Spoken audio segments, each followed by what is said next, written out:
Buenos días. Eh, el día de hoy vamos a ver teoría cuántica y el átomo de Bohr. Y para primero entender esto tenemos que entender qué es una onda. Una onda es una perturbación en el espacio, ¿verdad? Si dejas caer una piedra sobre el agua, puedes ver unos montículos de agua que se van desplazando y pues eso pues, los conocemos como onda. Pero también el sonido es una onda, ¿sí? La perturbación del espacio por la cual se difunde el sonido, pues también es una onda. Y pues nosotros lo solemos representar de un montón de formas y de un montón de gráficas, ¿verdad? Eh, es bastante conocido para nosotros ver este tipo de imágenes y saber que se refiere a sonido, a una onda. Pues estas ondas tienen propiedades y tienen tres propiedades muy importantes. Una de ellas es la longitud y la forma de representar la onda la vemos acá, nosotros, y vamos a ver que existen puntos similares. La diferencia entre esos dos puntos similares se llama longitud. También son conocidos como crestas, es decir, la diferencia entre una cresta y una cresta es la longitud. Una onda va perdiendo energía a medida que su longitud de onda va siendo más grande. También existe la amplitud, que es esto de acá. La amplitud sería de la cresta hacia el punto medio de la onda. Entonces, a ese se le conoce con el nombre de amplitud. Y el otro factor importante es la frecuencia. La frecuencia se refiere a cuántas veces se completa un, cuántas veces se completa un circuito completo de una onda, es decir, de cresta a cresta, cuántas veces por segundo sucede, eso será una frecuencia.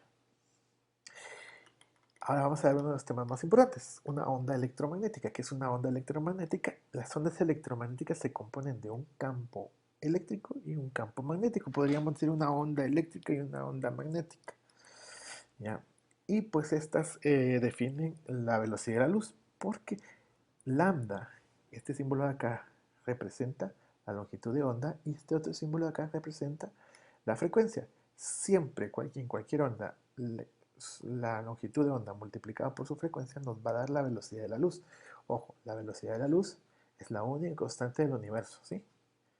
Y para los que no se recuerden cuál es la velocidad de la luz es de 3 por 10 a la 8 metros sobre segundo.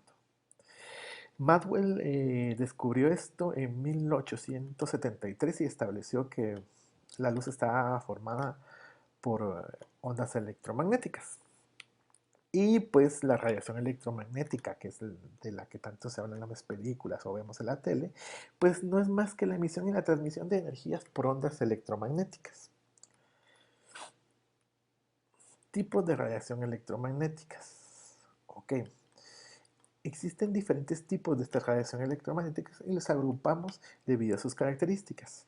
El de menor energía, porque tiene una longitud de onda más larga y una frecuencia más pequeña, son las ondas de radio.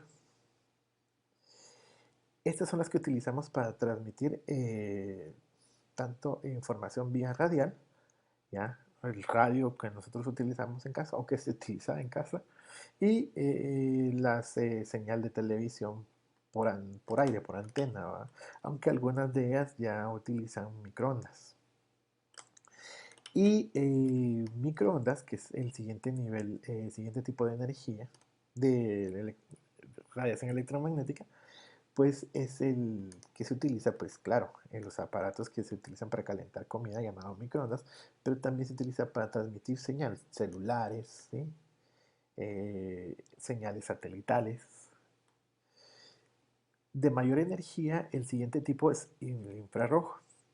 Las lámparas de calor es un ejemplo de esto.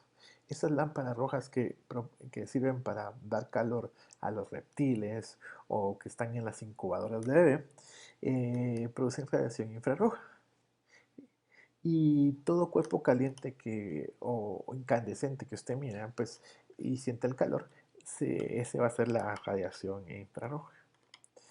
Y este pequeño, de todos los tipos de radiación electromagnética, esta es la más pequeña, llamada radiación visible, y es la que nosotros podemos ver, los seres humanos, por eso se llama visible. y va desde 400 nanómetros hasta 700 nanómetros. Recuérdense que la que tiene menor longitud de onda es la más energética. Entonces el color azul para nosotros es más energético que el rojo. Ok, muchos me dirán el rojo es más visible. Sí, pero la luz que proviene de una bombilla roja no nos permite ver tanto como una luz que proviene de un bombillo azul. Un bombillo azul pues lo aclararía todo, mientras que un bombillo rojo pues oscurecería todo, nos haría más difícil poder percatarnos de las cosas a nuestro alrededor. Luego después de esta sigue la radiación ultravioleta. Esta no la podemos ver nosotros, pero hay animales que sí la pueden ver, entre ellos los colibríes, las abejas, pueden ver la radiación ultravioleta que despide el polen en las plantas y así pues ellas siempre van a llegar a las plantas que tienen polen y no desperdician su tiempo y su energía llegando a plantas que no tienen polen. Rayos X a nivel de la sociedad pues es muy conocido porque se utiliza para ver la densidad ósea y ver todos los, poder ver los huesos y cualquier aplicación sobre esto, sobre una quebradura o una fisura de huesos. Sin embargo, estas ya son radiaciones de tipo destructivo. Exponernos a dosis altas de rayos X ya produce algún tipo de daño. Lo mismo con la radiación gamma. No, no crean de que nos vamos a poner verdes como Hulk y grandes y todos mamados, sino que nada. La radiación gamma es totalmente destructiva. Destruye núcleos, es decir, o sea, donde hay radiación gamma, la vida no puede existir. Así de simple. Muy bien, y recordándoles que la combinación de las longitudes de onda de cada una de estos tipos de radiación multiplicados por su frecuencia nos tienen que dar siempre la velocidad de la luz. Les vuelvo a repetir, recuerden, la velocidad de la luz es la única constante física que existe. Ahora hagamos un ejemplo de esto. Si tenemos un fotón con una frecuencia de 6 por 10 a la 4 Hz, Hz es la dimensional de frecuencia que se refiere a ciclos por segundo. Determine la longitud de onda del fotón y a qué radiación pertenece. Entonces, bueno, la ecuación sería de la siguiente forma: longitud de onda por la frecuencia nos va a dar la velocidad de la luz. De estos ya conocemos la frecuencia, no lo da el problema. Y la velocidad de la luz, que es la constante, la única constante del universo. Entonces, bueno, si despejamos la frecuencia, nos va a quedar que la frecuencia va a ser igual a la velocidad de la luz dividido la frecuencia. Entonces, longitud de onda nos queda de la siguiente forma: 3 por 10 a la 8 metros por segundo, que se refiere a la velocidad de la luz, dividido 6 por 10 a la 4 Hz, que son la frecuencia que nos da el problema. Como les había dicho, eran ciclos por segundo. Los ciclos no es una dimensional contable, entonces lo único que sería 1 partido segundos. Entonces segundos se eliminaría segundos y solo nos quedaría metros. Metros, pero la longitud de onda está en nanómetros. No sé si ustedes vieron o se percataron que en la tabla solo por nanómetros está. ¿Y cuál es la conversión de metros a nanómetros? Por cada metro hay 1 a la 8 nanómetros. ¡Wow! ¿Cómo convierto esto? Bien simple. Como tienen la misma base, como tienen la misma base por 10, lo único que se hace es sumar los exponentes. 1 por 5, 5. Tienen la misma base 10 y lo que se suman los exponentes. 3 más 8, 12. 5 por 10 a la 12 nanómetros. Ok, ¿a qué tipo de radiación pertenece? Oh, ya podemos ver a las radiofrecuencias, porque está como por acá. Entonces, pues son ondas de radio la segunda respuesta. Sigamos. Cuerpo oscuro. Este es un cuerpo teórico, es decir, no existe, pero supongamos que existe un cuerpo que es capaz de absorber toda la radiación que llegue hacia él, no sea capaz de reflejar ninguna y no sea capaz de emitir ninguna. O sea, teóricamente, pues esto bastante impresionante. Imagínense algo que usted lo miran y que sea completamente negro, no se puedan ver los bordes porque todas las longitudes de onda lo van a absorber. No existe tal cosa. Pero este problema lo planteó Planck y a través de esto descubrió que toda la energía y la luz emiten o absorben energía llamada quantum, ¿sí? Y la energía va a ser igual a una constante, a su constante, la constante de Planck, multiplicado por el nivel de energía. ¿Qué es el nivel de energía? Que es una palabra nueva para nosotros. Ok, a medida que vayamos avanzando en el video van a entender qué es el nivel de energía. Y la constante de Planck, pues, es 6.63 por 10 a la menos 34 joules sobre segundo. Y como cualquier otra constante, pues, esta no cambia. Ahora veamos este llamado el efecto fotoeléctrico. El efecto fotoeléctrico fue descubierto por Albert Einstein. Le valió un premio Nobel en 1905. Lo descubrió en 1905.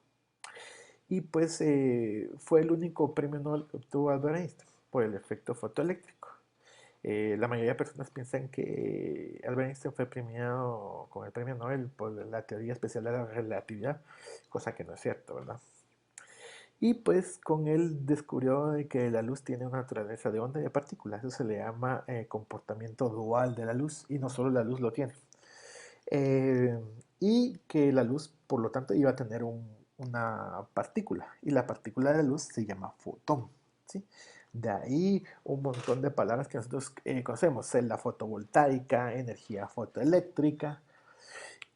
Y sí, o sea, ya les comienza a parecer familiar el concepto y esto se debe a que toda la energía solar es a través de eh, celdas fotoeléctricas. Entonces, ¿cómo funciona esto? Bueno, pues este es el experimento de Einstein.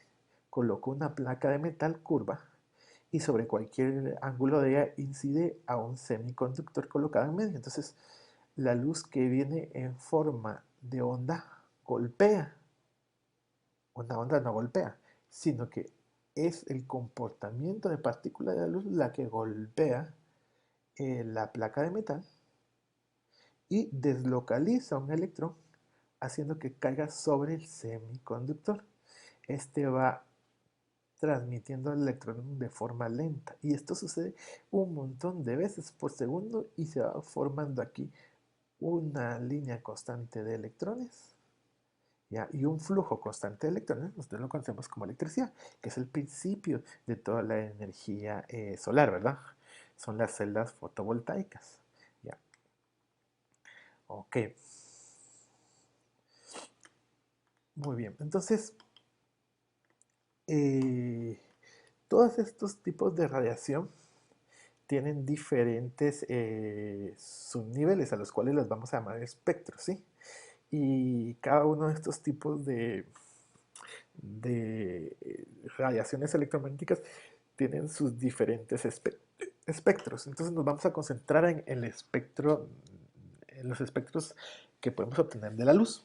Entonces, hay varias formas de separar pues, este tipo de radiación. Una de ellas es pues utilizando un prisma. Los prismas lo que hacen es disminuir la velocidad, o sea, disminuir, sé que es algo difícil de observar, pero sí se disminuye en algo que nosotros no podemos percibir, pero disminuye la velocidad de la luz y lo que hace es que se proyecten, que salgan del prisma en diferentes tiempos cada una de las diferentes longitudes de onda que tiene este, o los espectros, ¿ya? De esta forma vemos en este ejemplo que hay una lámpara de un tipo de metal que pasa sobre una rendija, crea un haz de luz, es decir, va sobre el prisma, lo que desacelera la luz y hace que salga en diferentes lugares los diferentes espectros de la radiación visible, desde el color rojo hasta el color morado. Okay. Eh, y pues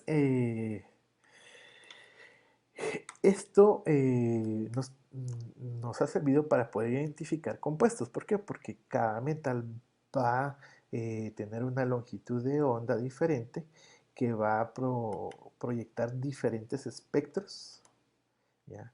y al cada metal proyectar diferentes espectros, eso pues, nos permite identificar muestras desconocidas simplemente con la emisión de sus espectros.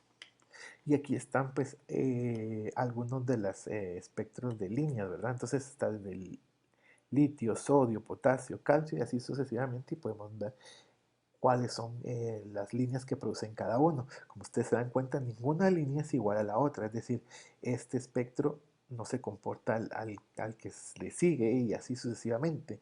Puede haber ciertos parecidos en algunos, pero no son iguales. Entonces, gracias a eso podemos identificar elementos y podemos determinar de una muestra qué elementos la componen. Muy bien, ahora ya con esta información sobre ondas, partículas, líneas, podemos abordar lo que es el átomo de Bohr. Entonces Bohr proponía un átomo, al igual que el de Rutherford, que tenía un núcleo y pues que tenía a diferencia del de Rutherford que tenía órbitas, este tenía niveles de energía donde podías encontrar los electrones. Y pues esto pues lo que permitía es que los electrones tuviesen diferentes niveles de energía, es decir, los electrones que estaban más hacia el exterior se requería menos energía para deslocalizarlos que los que están en el interior. Muy bien, y si un electrón que estaba en el interior era deslocalizado, era rápidamente cubierto por un electrón en un nivel superior. Esto lo que provocaba era que hubiese un déficit, bueno, una cantidad de energía sobrante, la cual iba a ser liberada en forma de fotón. Es decir, si un electrón del nivel 3 caía al nivel 2, esto significaba que pues, la energía sobrante se iba a liberar en forma de luz, de fotón. Ya, esto se pueden ver en los fuegos artificiales, ¿verdad? Cuando se lanzan hacia el cielo y se detonan, pues hay energía, lo que provoca que hayan este tipo de caimiento de electrones de un nivel superior o inferior y que se libere energía en forma de luz. Y son las luces que podemos ver en los fuegos artificiales. Esto se puede cuantificar de la siguiente forma. La energía de un nivel, solo para un nivel va a ser igual a menos la constante de Rayleigh por el inverso, es decir, 1 dividido, el inverso del nivel al cuadrado. Entonces, n se refiere al nivel. Y hacemos ver de que no pueden haber niveles menores a 1. La constante de Rayleigh es 2.18 por 10 a la menos 18. Si alguien se pregunta por qué no pueden haber niveles menores a 1, esa pregunta la vamos a contestar más adelantito cuando veamos números cuánticos. Ok, entonces, esta es una representación de cómo sería el decaimiento de un electrón de un nivel a otro. Cada vez que cae libera energía y entre más niveles caiga más energía va a liberar. A esto se le conoce con el nombre de salto cuántico. ¿Ya? Y estos saltos cuánticos pueden variar dependiendo desde qué nivel comience el decaimiento hasta dónde termine. A se les conoce como series. ¿Ya? ¿Y cómo calcular una serie? Bueno, como es un diferencial de energía, es decir, de un nivel hacia otro, entonces será desde la energía inicial hasta la energía final. Y entonces la energía va a ser igual al diferencial de energía, que sería energía final menos energía inicial. ¿Cómo calculamos la energía final? Pues como ya lo habíamos visto a través de la ecuación de Rayleigh, que sería la energía final va a ser igual a la constante de Rayleigh multiplicado por el inverso del cuadrado del nivel hasta donde el electrón haya caído, es decir, el nivel final. Y la energía inicial sería menos la constante de Rayleigh multiplicado por el inverso del cuadrado del nivel inicial, es decir, de dónde comenzó a caer el electrón. Cuando combinamos estas dos a través de la ecuación, nos queda que el diferencial de energía de un decaimiento de un electrón sería la constante de Rayleigh multiplicado por el diferencial del inverso del cuadrado del nivel inicial y el inverso del cuadrado del nivel final, para hacer trabalenguas. Pero todas estas series, pues, obviamente ya se estudiaron y tienen, incluso hasta, tienen nombres. Y aquí están cada una de ellas. Las series más utilizadas son las de para fines académicos son las de Lyman, Balmer, Paschen y Brackets. Ok, hagamos un ejemplo de esto. Calcule la longitud de onda de un fotón emitido por un átomo de hidrógeno cuando el electrón cambia de un quinto nivel hasta un tercer nivel de energía. Muy bien, entonces veamos, la energía de un fotón va a ser igual a la ecuación que acabamos de mencionar, ¿ya? Que parece trabalenguas. Entonces, eh, lo que vamos a hacer aquí es comenzar a sustituir datos. Primero, la constante de Rayleigh es una constante y ya habíamos visto que es 2.18 por 10 a la menos 18 joules. Y la vamos a multiplicar por el inverso del cuadrado del nivel inicial. ¿Cuál es el nivel inicial? Pues el problema nos dice que es el nivel número 5, lo estoy señalando con el cursor. Entonces sería el cuadrado del nivel 5 sería 1 partido 25 menos el inverso del cuadrado del nivel final. Y el nivel final es 3. ¿Sí? Acá está el nivel 3. Entonces, ¿cuál sería el cuadrado de este? 9 menos un noveno. Entonces, lo que hacemos acá simplemente es ya multiplicar todo y me queda 1.55 por 10 a la menos 19 joules. Ok, aquí hay un problema. Lo que nos están pidiendo es longitud de onda. Y lo que hemos obtenido hasta ahorita es energía. Entonces, ¿cómo le hacemos? Ok, comenzamos utilizando la ecuación que vimos de cuerpos negros, donde la energía iba a ser igual a la constante de Planck por la frecuencia. Aún así, no está longitud de onda. Pero vimos en la radiación electromagnética que la velocidad de la luz es igual a la constante pero la velocidad de la luz es igual a la longitud de onda por la frecuencia. Entonces, si despejamos frecuencia, podemos sustituir. Entonces nos quedaría que la frecuencia es igual a la velocidad de la luz partida la longitud de onda. Es decir, la energía de un fotón puede ser igual a la constante de Planck por la velocidad de la luz dividido la frecuencia, pues la longitud de onda, perdón. Entonces, ya con esto, pues tenemos la energía que la acabamos de calcular, la constante de Planck, pues es una constante, es un dato fijo, y la velocidad de la luz, pues es la única constante del universo, entonces es un dato fijo también. El único que nos hace falta es la longitud de onda. Y es justo lo que nos están pidiendo. Entonces despejamos longitud de onda y nos queda que la longitud de onda va a ser igual a la constante de Planck por la velocidad de la luz dividido la energía del fotón que acabamos de calcular. Sustituimos los datos, es decir, la constante de Planck, 6.63 por 10 a la menos 34 joules por segundo, multiplicado por la velocidad de la luz, que es 3.8 o 3.0 por 10 a la 8 metros sobre segundo, dividido la energía que acabamos de calcular, que es 1.55 por 10 a la menos 19 joules. Con esto, joules elimina joules,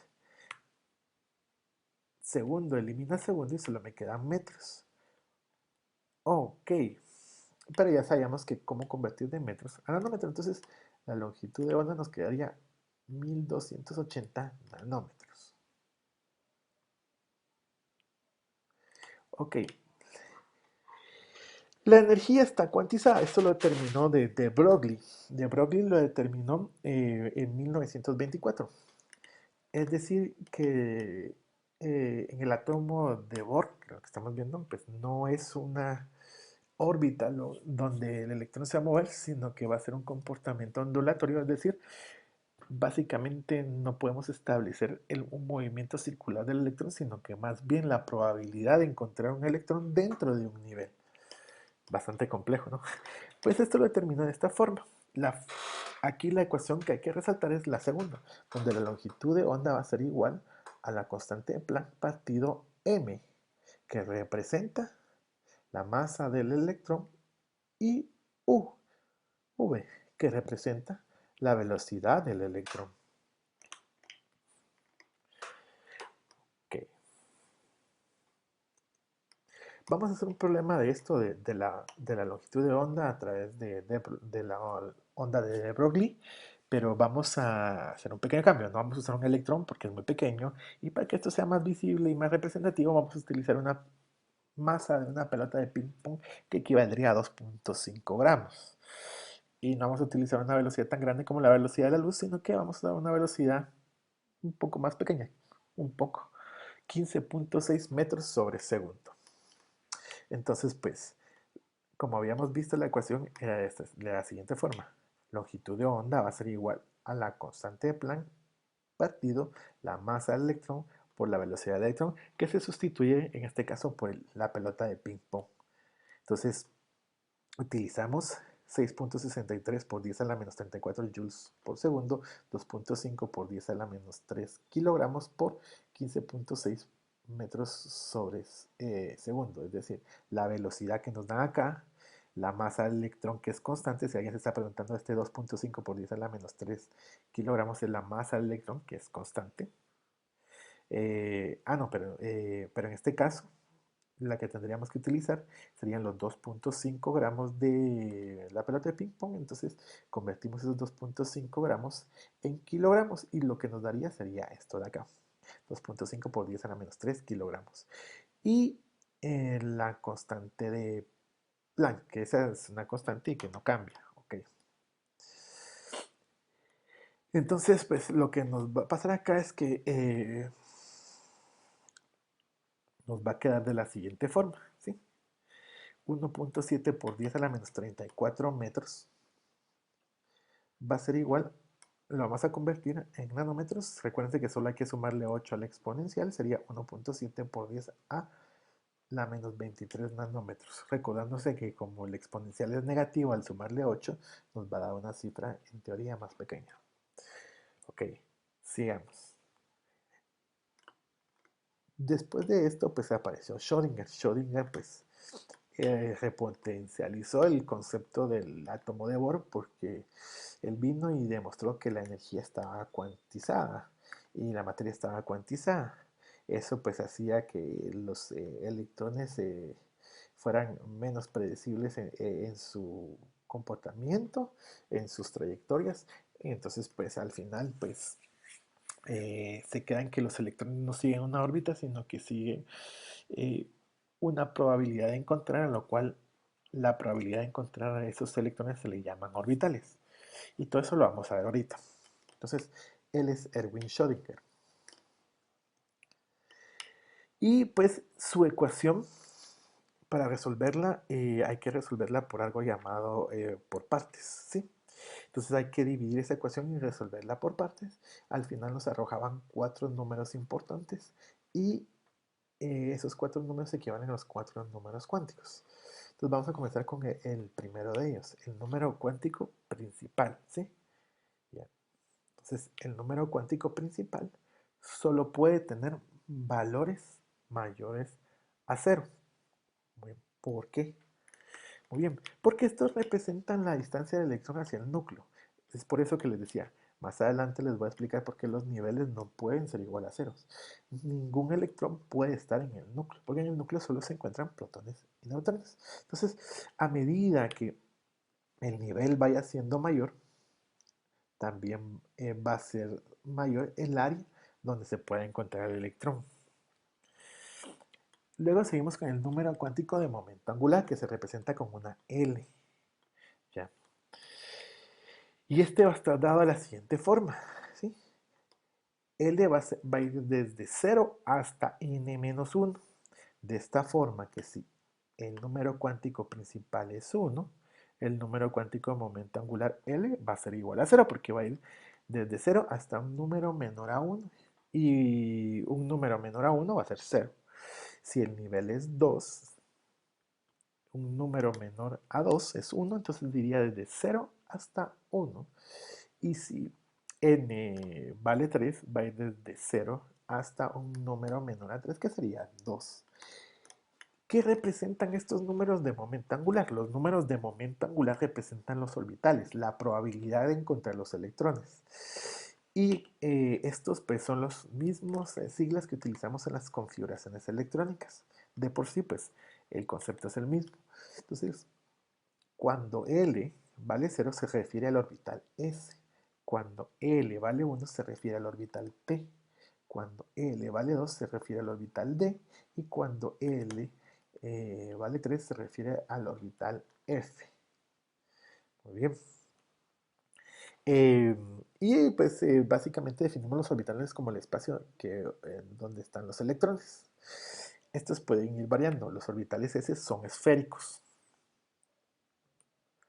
mientras que los P son biglobulares, como dos vejigas. Y los D son tetraglobulares y cada vez van a ir siendo más y más complejos. Lo importante es que el número de estos va a ir aumentando. Y ustedes lo van a ver más adelante. Entonces quedémonos ahí con esta situación, ¿verdad? Que van a ir aumentando cada uno de ellos. Y esto pues lo define el número cuántico magnético. El número cuántico magnético está determinado por el negativo de L hasta el positivo de L pasando por cero.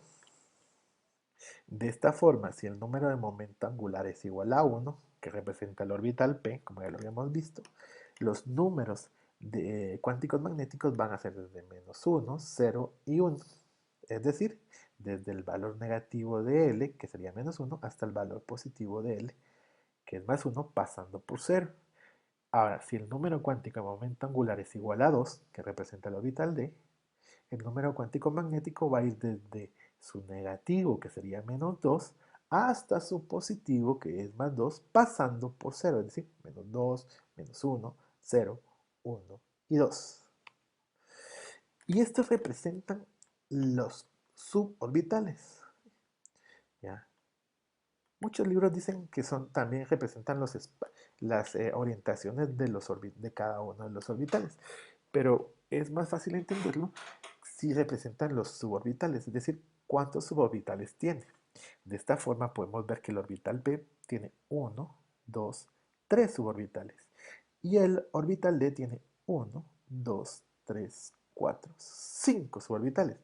Justo es como ya habíamos visto anteriormente, el orbital P tiene 1, 2, 3 y el orbital D tiene 1, 2, 3, 4, 5.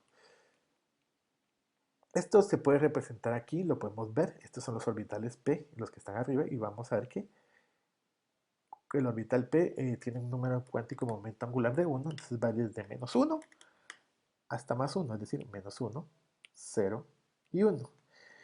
Y los de abajo son los orbitales D. Y el número de momento angular que representa D es 2. Entonces va el número de momento, el número cuántico magnético va desde menos 2 hasta más 2. Es decir, que va a ser menos 2, menos 1, 0, 1 y 2. Entonces, el número de números de momento de números cuánticos magnéticos representarán el número de orbitales que va a tener. Y esto se combina, esto lo tenemos que tener bien presente porque esto se va a combinar con el número cuántico de giro, que es el número de spin. Lo que normalmente se conoce como spin se representa con la letra ms. Muy bien, esto se basa en que cuando se lanza un electrón sobre un campo magnético, un imán, hay 50% de la probabilidad de que un electrón gire hacia la derecha y 50% probabilidad de que un electrón gire hacia la izquierda. Es decir, lo vamos a representar con más un medio si gira hacia la derecha y menos un medio si gira hacia la izquierda. Y eso lo que nos indica, lo que nos, nos trae como dato importante es que por cada suborbital pueden convivir dos electrones, a pesar de que tienen la misma carga, pero tienen campos magnéticos diferentes que evitan que estos entren en conflicto.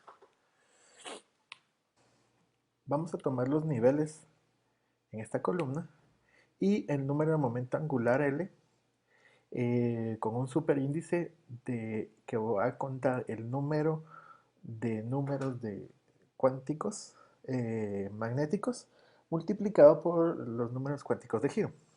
Recordemos que el número de momento angular va a ir desde 0 hasta un número menor a n y cada uno está codificado del siguiente valor, que cuando el número de momento angular es igual a 0, el orbital es S, cuando es 1 es P, cuando 2 es D y así sucesivamente.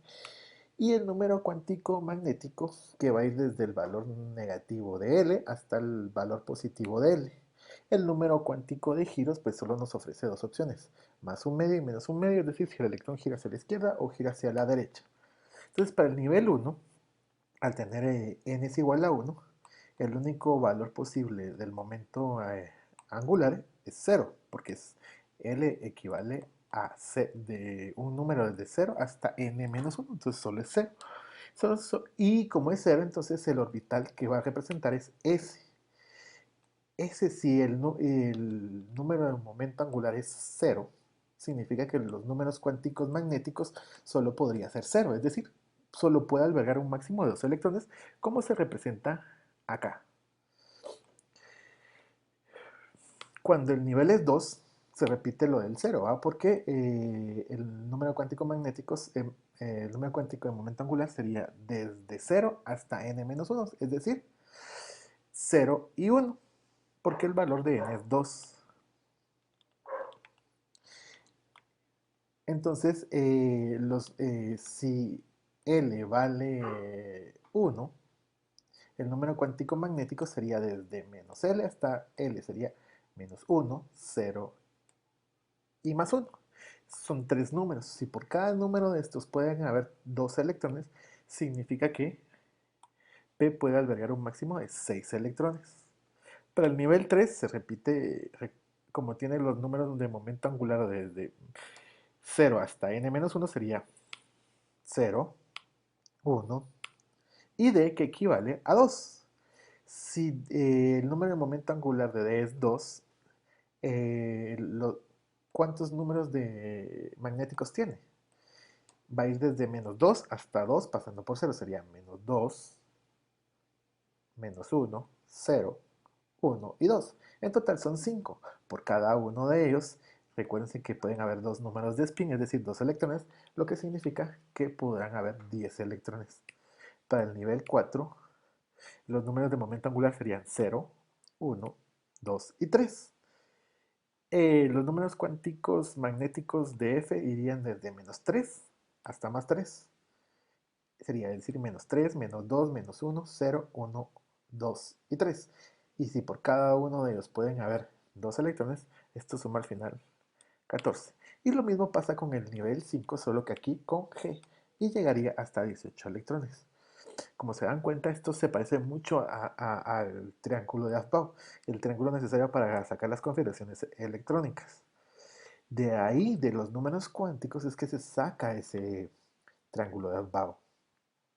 Y en todas las tablas, en los libros, aparece más o menos como esto, donde representan la relación que existe de los números cuánticos con esos números de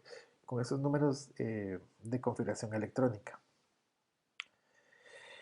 Muy bien, los electrones se van ir albergando en el átomo basados en tres axiomas, dos principios y una regla. El primer principio es el principio de exclusión de Pauli, que nos dicen pues, que cada electrón tiene su propia configuración electrónica y dentro de un mismo átomo, ese electrón no compartirá ninguna configuración electrónica con ningún otro electrón. Es decir, es única. Supongamos que para eso vamos a ejemplificarlo de la siguiente forma. Vamos a poner un diagrama de energía. Un diagrama de energía es básicamente la forma gráfica de representar una configuración electrónica, donde a medida que se va yendo más arriba serán orbitales de mayor energía y cada línea roja representa un suborbital. Los electrones van a ser representados con flechas. Una flecha hacia arriba es un electrón con un spin positivo y una flecha hacia abajo un electrón con un spin negativo. Entonces, como ustedes pueden ver, este primer electrón que corresponde al electrón superior del hidrógeno tiene su propia configuración, que es 1s1. El del helio, que es el segundo electrón, vemos que tiene 1s2. Y así el tercer electrón tiene 1s2, 2s2. El cuarto electrón tiene su propia configuración, que sería 1s2, 2s2. Entonces, ningún electrón va a tener una misma configuración electrónica que otro. siempre y cuando sean del mismo átomo. ¿Ya? El otro axioma es el principio de Aufbau. Y este nos indica que los electrones van a ir desde un nivel menor de energía hasta un nivel mayor de energía. Nunca se van a llenar primero los niveles eh, superiores de energía que los inferiores. Entonces va a ir siguiendo un orden. Primero se llenan los orbitales de menor energía y posteriormente los de mayor energía.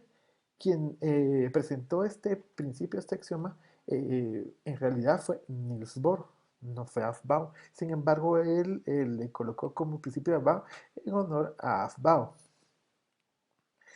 El siguiente es la regla de Hund. La regla de Hund nos dicen que los subniveles tienen, los suborbitales tienen la misma prioridad sin importar de que esté a la derecha, a la izquierda o en medio. ¿A qué me refiero con esto? Que el llenado de los electrones va a ir de la siguiente forma.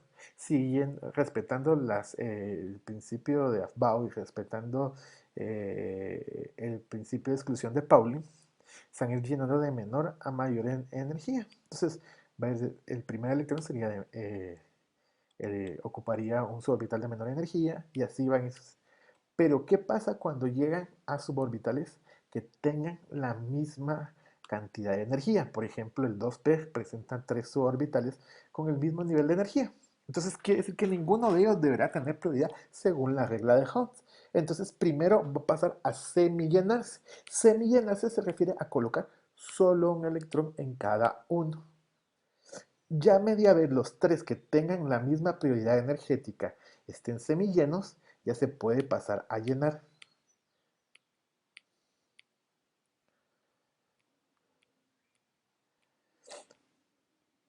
Ok, bueno, según todo lo que hemos visto, según el átomo de Bohr, todas estas últimas reglas, podemos dar que los niveles de energía representan energía de los niveles de los átomos. De esta forma que deberíamos de pensar de que en el nivel 1 pues está 1s, en el nivel 2 está 2s y 2p. Y ellos deberían de tener la misma energía, al igual que en el nivel número 3, el orbital S, el P y el D deberían de tener una misma energía, según la ecuación de Rydberg. Pero esto en la práctica no sucede así, porque la ecuación de Rydberg solo está contabilizando el número cuántico principal. Sin embargo, aunque de menor energía y no sé, y poco percibible, también aporta energía el número de momento angular. Entonces vamos a hacerlo así. La energía de cada suborbital va a ser la suma del número cuántico principal y el número de momento angular. Entonces, para 1s, el número cuántico principal es 1. Y el número de momento angular, recordándose que el de S era 0, el de P era 1, el de D era 2. Entonces, como este es el primero que aparece es S, es equivale a 0, sería 1 más 0, me da 1. Para 2S sería, el nivel sería 2, lo establece ya el número 2. Y S, que es el número de momento angular L, recordemos que para S es 0. ¿Ya? Ok. Para el orbital 2p sería número cuántico principal 2, ya lo establece el número 2 que tiene ahí, y recordemos que para p sería igual a 1. Y esto sumaría 3. Hasta el momento estamos viendo que existe una escalada de la energía. En el primero, 1, en el segundo, 2 y en el tercero, 3. Pero ¿qué pasa en este? Por ejemplo, el 3s, el nivel es 3 y el número de momento angular es 0. Entonces significa que suman 3, al igual que el 2p. Porque el 3s está en una posición de mayor energía que el 2p. Por una sencilla razón. Cuando hay un empate en números, el criterio de ese empate es el número cuántico principal, n. Entonces, por eso es que está arriba. 3p, como el número lo indica, su nivel es 3 y el número de momento angular que representa P de L es igual a 1. Entonces, este suma 4. Ya establecimos por qué 4S va antes que 3P, porque el número cuántico principal de 4S es 4, entonces tiene, va a tener una mayor prioridad energética. Ahora, lo que sí nos debería parecer raro es que aparece 3D con un nivel energético superior a 4S. Si el 3D es de un nivel 3 que 4S. Diantres. ¿Qué sucede ahí? Muy bien, lo que sucede es que cuando sumamos el número cuántico principal con el número de momento angular, de este nos va a dar igual a 5, porque el nivel es 3, el número de momento angular que representa D es 2, suman 5. ¿Ok? Esto lo podemos ver evidenciado en el triángulo de Abao. Recuérdense cuáles eran los números que daban discrepancia. 3D y 4S. 4S resultaba de ser de menor energía que 3D. Vemos si el triángulo de Abao refleja esto. El primer número en ser tomado en cuenta sería 1S. Seguimos la trayectoria punteada, la flecha 2S. Seguimos la trayectoria punteada 2P, 3S. Seguimos la trayectoria punteada, luego 3P y 4S. Como se dan cuenta, sí cumple esto con esto. Y es por eso que cuando las hacían sacar configuraciones electrónicas en primaria o en básicos, eh, les daban el triángulo de Abao y si no tenían el triángulo de Abao no podían sacar la configuración electrónica porque no seguían un orden y les parecía como que hasta ilógico el orden que seguían los números. Sin embargo, sí tienen un orden lógico. La mecánica cuántica no es solo un capricho, sino que nos ofrece una explicación de cómo se comportan a nivel cuántico los electrones, protones, neutrones y por lo tanto cuál es el principio del comportamiento del átomo. Ok, espero que les haya servido esta presentación. Eh, Siempre quedo dispuesto para cualquier duda y espero que pasen un feliz día.